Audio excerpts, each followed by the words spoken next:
Hello दोस्तों, मैं जी स्वागत करता हूं आपके अपने चैनल जीत फॉर यू पर। इस वीडियो में अपन देखेंगे SEAS 2023 practice test paper. Subject क्या है अपना? साइंस। क्लास है अपनी कौन सी? नाइन्थ। तो नाइन्थ का अपन साइंस पेपर सॉल्यूशन करने वाले इसमें, जो अपना 3 नवंबर को होने वाला है, ठीक है ना। तो इसमें अपन देखेंगे लगभग अपने टोटल कितने क्वेश्चन है। 40 क्वेश्चन है, तो एक वीडियो में अपन 20 क्वेश्चन देखेंगे ताकि अपनी वीडियो बड़ी ना हो, अपन को क्वेश्चन अच्छे से समझ में आ सके हो और मैं आपके सारे के सारे डाउट सॉल्व कर सकूं, ठीक है ना। तो देखिए अपना पहला क्वेश्चन क्या कहता है।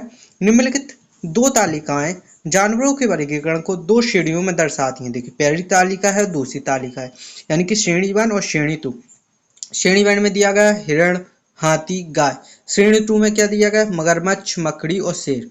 तो अब देखिए प्रश्न क्या कहता है अपन से। देखिए इन जानवरों को वर्गीकृत करने के लिए नीचे दिए गए विकल्पों में से किस विकल्प का उपयोग किया जा सकता है। जैसे पहला विकल्प क्या है? सांस लेने के लिए अंग, प्रजनन के तरीके, वे किस प्रकार का भोजन करते हैं और नींद का पैटर्न क्या है। तो इनमें से अपन को सही आंसर बताना है। तो अपना सही आंसर क्या होगा? वे किस प्रकार का भोजन करते हैं। इससे अपन इनको अलग कर सकते हैं। जैसे ये अपनी सभी शाकाहारी हो जाते हैं, ये अपने सभी मांसाहारी हो जाते हैं। तो ऑप्शन नंबर सी अपना क्या हो जाएगा? सही आंसर हो जाएगा, ठीक है ना। आगे चलिए। इसके बाद यहाँ पर देखिए, अगर इसकी PDF फाइल चाहिए तो आपको क्या करना है, मेरे टेलीग्राम चैनल को ज्वाइन कर लेना है।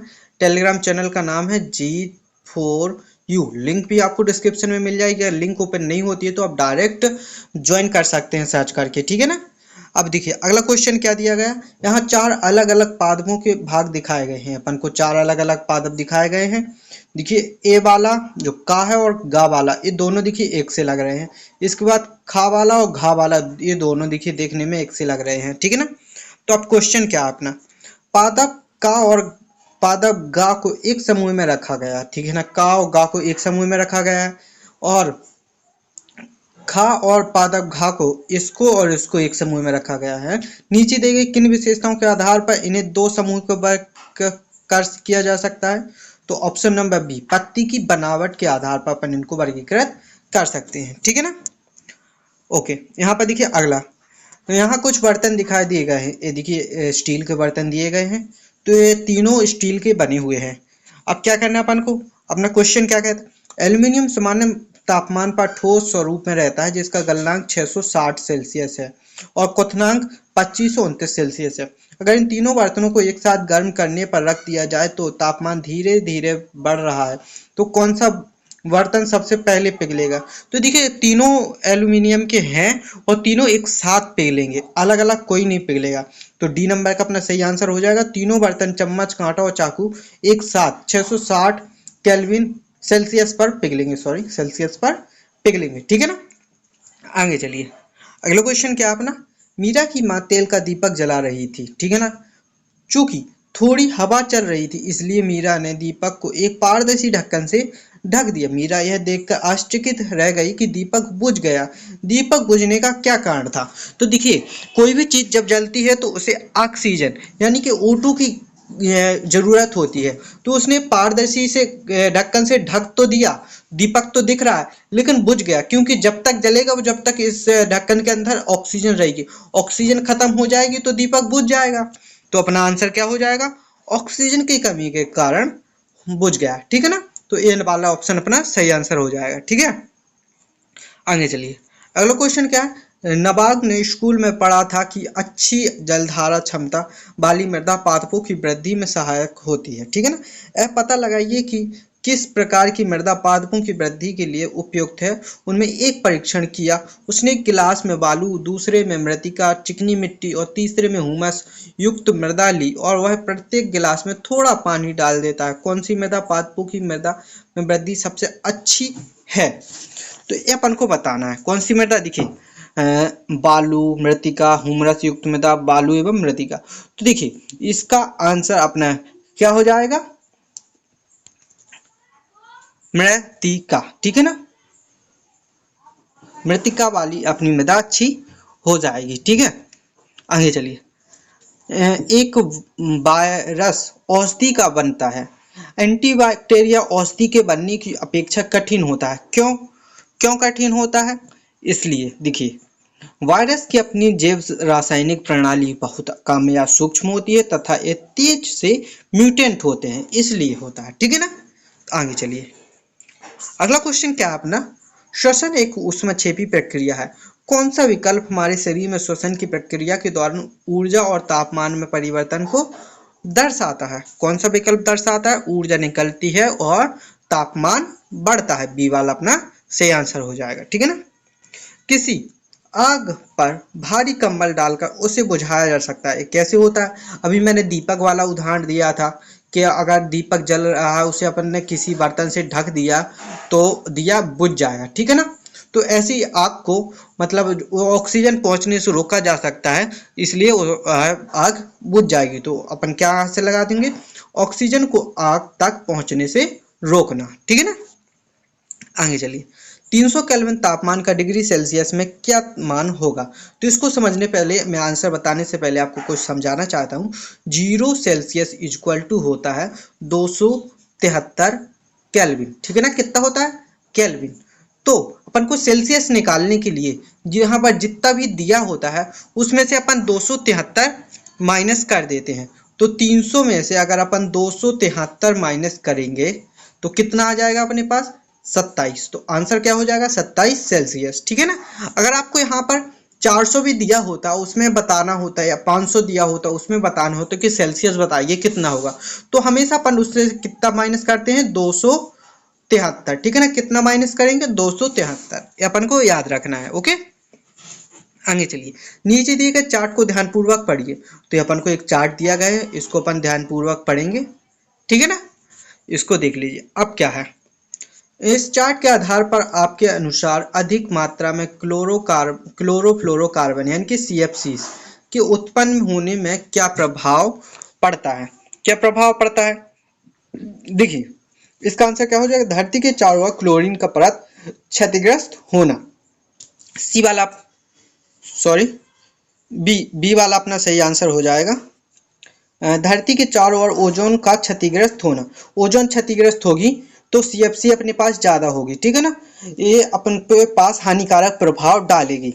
अगर ओजोन अपनी सुरक्षित रहेगी तो अपने पास CFC नहीं आएगी, क्योंकि वह पराबैंगनी किरणों को भी रोकती है, CFC को रोकती है। ये सभी काम उसी के रहते हैं। ठीक है ना। ओके। आगे चलिए, नीचे दिए गए चित्र में चंद्रमा की कलाओं के दौरान चंद्रमा, पृथ्वी और सूर्य की उपस्थिति दिखाई गई है, दिखाई गई है। तो अब इसमें से क्या देखना, अपन चित्र देख लीजिए। इसके बाद देखिए प्रश्न क्या कहता है अपना, इस चित्र के आधार पर चंद्रोदय और चंद्र अस्त के समय बारे में कौन सा कथन सही है? कौन सा कथन सही है? वी, चंद्रमा की कलाएं पूर्णिमा के करीब हैं तथा चंद्रोदय शाम के समय होता है। ठीक है ना। ओके, आगे चले। अगला क्वेश्चन है अपना, नीचे दिए गए परिवर्तनों में कौन सा परिवर्तन उल्टा नहीं किया जा सकता? देखिए, पानी से भाप का निर्माण, कोयला जलाना, पानी में नमक घोलना, मोम निकाल का पिघलना, इन सभी को परिवर्तित किया जाता है सिवाय कोयला जलाना। कोयले से राख बन गई तो इससे कोयला फिर से नहीं बनाया जा सकता। भाप से पानी और पानी से भाप बनाया जा सकता है। मोम का पिघलना है और मोम को फिर से बनाया जाता है। पानी में से नमक को हमेशा निकाला ही जाता है, चाहे उसको घोल दो, घोलने के बाद भी पानी में से नमक निकाला जा सकता है, क्योंकि वो अपन समुद्र से ही नमक लेते हैं। ओके। आगे चलिए, इस आकृति में दिखाई गई व्हेल मछली उत्सर्जित गहराई पर बुलबुला उत्सर्जित करती है। ठीक है ना। यहाँ पर देखिए छोटी सी व्हेल मछली दिखाई दे रही है, यहाँ पर थोड़ा कम दिखाई दे रहा है। व्हेल द्वारा यहाँ पर उत्पन्न उत्सर्जित वायु। ओके। अब देखिए, इनमें से किस विकल्प में सही तरह की ऊपर जाती हुई बुलबुले के आकार को सही रूप से दर्शाया गया है? कैसे दर्शाया गया है? नीचे से निकलेगा छोटा, ऊपर जाते जाते जाते बड़ा हो जाएगा। तो कौन सा आंसर आपका सही होगा? सी वाला आंसर आपका सही हो जाएगा। ओके। आगे चले, कौन सा समूह सभी नवीनकरणीय ऊर्जा स्रोतों का प्रतिनिधित्व करता है? कौन सा? ज्वारीय ऊर्जा, परमाणु ऊर्जा, महासागरीय ऊर्जा। तो बी वाला अपना सही आंसर हो जाएगा। अगर आपको किसी भी क्वेश्चन में कोई भी डाउट आता है तो आप कमेंट करके पूछ सकते हैं। ठीक है ना। राहुल एक सौर कूलर बनाना चाहता है जिसमें पानी को उबाला जा सके।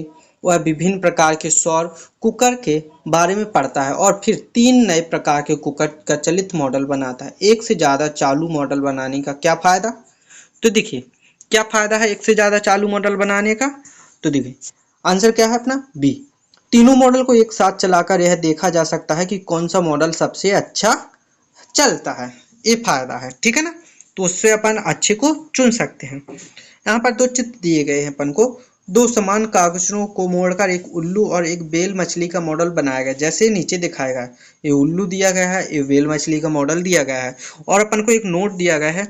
दोनों मॉडल में कौन सी चीज समान है? नोट क्या है? जिस स्टैंड पर मॉडल रखा है उस पर ध्यान नहीं दे, क्योंकि ये छोटा है बड़ा है तो इस पर अपन को ध्यान नहीं देना है, ठीक है ना। तो आंसर क्या है अपना?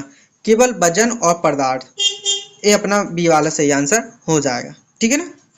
आगे चले, अगला क्वेश्चन क्या है? दीप्ति कुछ कपड़े खरीदने के लिए बाजार गई और उसकी माँ ने उसे कहा कि केवल वही कपड़े खरीदे जो जानवरों के रेशों से बने हों। उसने बाजार से निम्नलिखित कपड़े खरीदे, कौन कौन से? ऊनी स्वेटर, शुद्ध रेशम साड़ी, चमड़े का जैकेट, सूती कमीज। तो केवल ऊनी वाले, तो ऊनी में केवल ये चमड़े का जैकेट नहीं आएगा, ठीक है ना। तो आंसर क्या हो जाएगा? देखिए ऊनी स्वेटर, रेशमी साड़ी, चमड़े की जैकेट, ये नहीं आएगा। सूती शर्ट, ऊनी स्वेटर, रेशमी साड़ी, तो सी बी वाला अपना सही आंसर हो जाएगा। यहाँ पर बी आना चाहिए पर सी दिया गया है, क्योंकि चमड़ी वाला थोड़ी ना वो होगा, ठीक है ना। तो बी अपना सही आंसर हो जाएगा। यहाँ पर गलत छपा हुआ है, थोड़ी अपन सही कर लेंगे, ठीक है। अगला क्वेश्चन है अपना, देखिए हाइड्रोजन एक ज्वलनशील पदार्थ है, ठीक है ना। ऑक्सीजन दहन में सहायक है, परंतु पानी जो हाइड्रोजन और ऑक्सीजन का यौगिक है ना तो ज्वलनशील है और ना ही दहन में सहायक है। निम्नलिखित में से इसका क्या कारण हो सकता है? क्या कारण हो सकता है? यहाँ पर देखिए पानी एक यौगिक है जबकि हाइड्रोजन और ऑक्सीजन तत्व है। ये बी वाला अपना सही आंसर हो जाएगा, ठीक है ना। आगे चलिए, इसके बाद देखिए निम्नलिखित में से कौन सा संक्रमित व्यक्ति आपके संपर्क में आने पर आपको बीमार कर सकता है? उच्च रक्तचाप वाला, अनुवांशिक अपमानता वाला और छींक और रुधिर कैंसर। कौन सा व्यक्ति कर सकता है? छींक वाला व्यक्ति कर सकता है। सी वाला अपना सही आंसर हो जाएगा। यहाँ पर देखिए अपन ने 19 क्वेश्चन कंप्लीट कर लिए हैं। अब 20 से लेकर के 40 तक टोटल 21 क्वेश्चन अपन अगली वीडियो में देखेंगे, ठीक है ना। इसमें अपन ने केवल 19 क्वेश्चन कंप्लीट किए हैं। तो अब क्या करना है अपन को? इस वीडियो को अपने दोस्तों के साथ शेयर कर देना है, वीडियो को लाइक करना है और चैनल को सब्सक्राइब करना है, ताकि हर आने वाली वीडियो का नोटिफिकेशन आपको मिल सके। मिलते हैं अगली वीडियो में, तब तक के लिए धन्यवाद।